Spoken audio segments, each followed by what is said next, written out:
Баршаңызға сәлем достар, сіздермен Дана.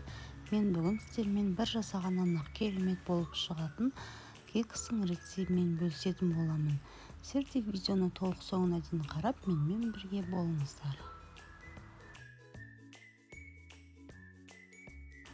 Қамырын дайындау үшін жұмыртқамыздың үстіне қантымызды салып, миксердің жай жылдамдығынан жоғарғы жылдамдығына көтере отырып, массамыз аппақ болып көпіргенше араластырамыз.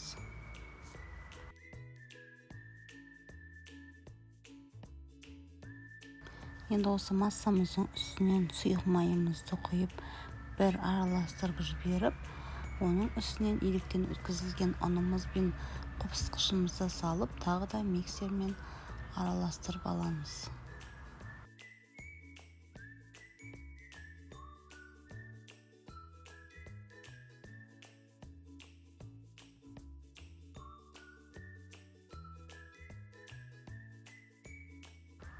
Міне бізде осындай масса дайын болды.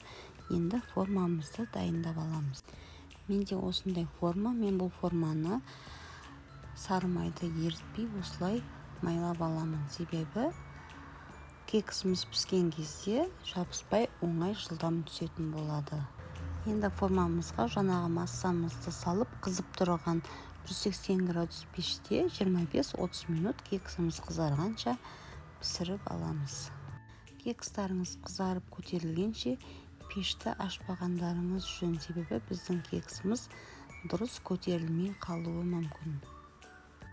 Міне біздің кексіміз пісіп шықты. Піскен-піспегенін осылай тексерсеңіздер болады.